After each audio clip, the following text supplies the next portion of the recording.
સુરેન્દ્રનગર જિલ્લાના સાયલા તાલુકાના 5 થી વધુ ગામના ખેડૂતો ડુપ્લિકેટ ખાતરનો ભોગ બન્યા હતા અને ખેડૂતો દ્વારા આ મામલે તંત્રમાં અનેકવાર રજૂઆત બાદ અંતે ખેતીવાડી અધિકારી દ્વારા ડુપ્લિકેટ ખાતર પધરાવનાર કંપનીના જવાબદાર અધિકારીઓ તેમજ એજન્ટો સામે સાયલા પોલીસ મથકે ફરિયાદ નોંધવામાં આવી છે।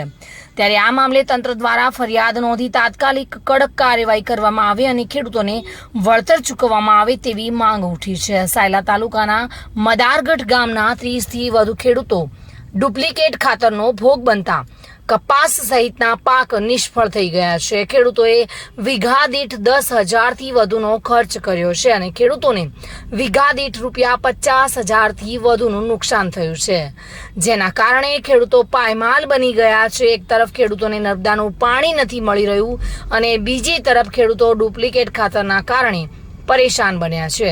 ત્યારે આ મામલે તંત્ર દ્વારા યોગ્ય કાર્યવાહી કરવામાં આવે અને ખેડૂતોને વળતર ચૂકવવામાં આવે તેવી માંગ ઉઠી છે। ખેડૂતોને વળતર નહીં મળે તો ખેડૂતો દ્વારા આગામી સમયમાં આ મામલે ઉગ્ર આંદોલન કરવાની ચીમકી પણ ઉચ્ચારવામાં આવી છે। હું સાયલા જોતો પાક ધિરાણ ઉપાડીને કપાનું બિયારણ લાવ્યો અને બિયારણ લાવીને મેં ડીયુપી હાટું ડેપોએ જો પણ ખાતર મળ્યું નહીં, સરદારનું ડીયુપી। પછી હું ઘરે આવીને સૂતો તો આ કૃષિ પ્રધાન દેશવાળા ખાતરવાળા મારા ઘરે આવ્યા અને કે આ ઓર્ગેનિક ખાતર એ તમારે આમાં ઉત્પાદન ડબલ આવશે એના નામે મને દીધું અને મેં કપામાં વાવ નાખ્યું, છતાંય કોઈ જાતનો મૂળિયાનો વિકાસ જ નથી અત્યાર લગી। કપા હાવ એમ થાય કે કઈ થશે જ નહીં અને દવા છાંટી તોય છતાંય કોઈ વસ્તુના મૂળિયાનો વિકાસ થતો।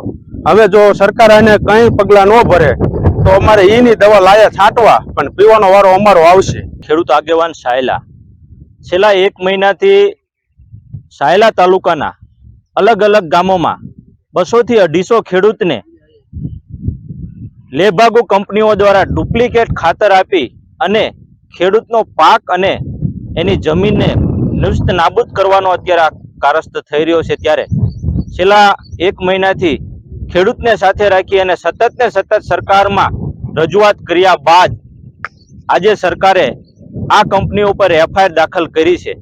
ત્યારે માત્ર એફઆઈઆર થી ખેડૂતને કાંઈ થવાનું નથી। અમારી ખેડૂત વતી લાગણી અને માંગણી એ જ છે કે આ જે કંપની ઉપર જેના ઉપર એફઆઈઆર થઈ છે એને તાત્કાલિક અસરથી એરેસ્ટ કરવામાં આવે અને કડકમાં કડક એના વિરુદ્ધમાં કાર્યવાહી થાય।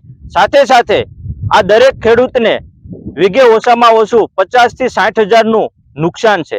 તો જો આ નુકસાન તાત્કાલિક ભરપાઈ ન કરવામાં આવે તો ખેડૂતને આ વર્ષે પાક બીજો કંઈ આવે એવું છે નહીં।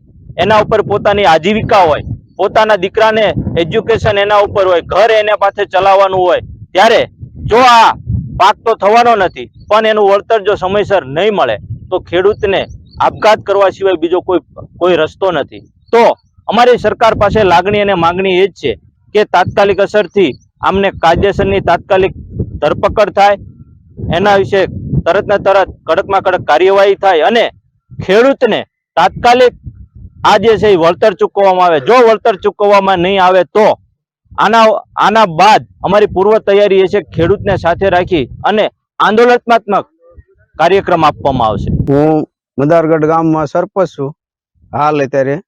મારું નામ પરસોત્તમભાઈ વેશરામભાઈ કુકડિયા અને હું વાડીએ હતો, અહીંયા કરણસિંહ આવ્યા, મને કે આ ખાતર નર્મદાનું છે, મેં તમારો નંબર લીધો અને આવી અને મને કીધું કે આ ખાતર લો। અમારા ગામમાં 20 થી 25 ખેડૂએ લીધું અને 2 પિકઅપ ખાતર ગયું મને ખબર છે। પછી બધાને ઝાર, બાજરો, કપાસ આવું બધું જે વાવી બધું બળી જ જાય, ઉગીને બળી જાય અને કોઈ વસ્તુ મૂળવાડ કે બીજું કઈ બાડલતું જ નથી।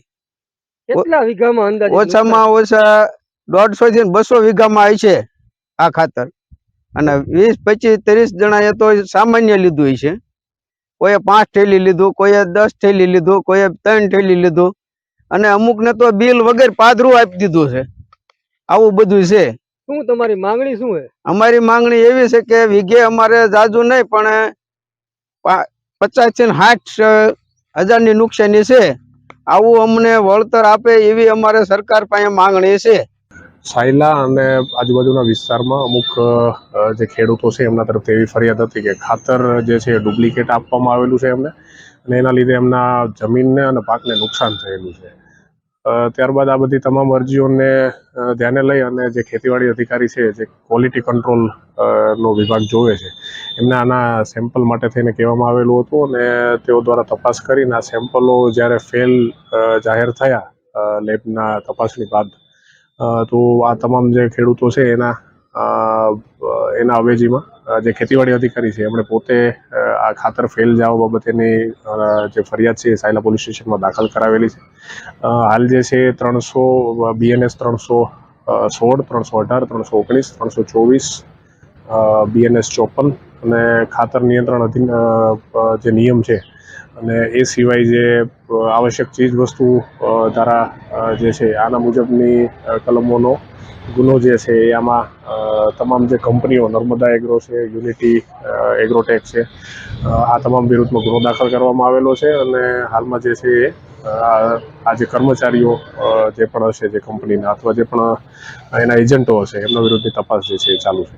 હું સાયલા જોતો જયસિંહ સારોલા સાથે bureau report, today Gujarati news.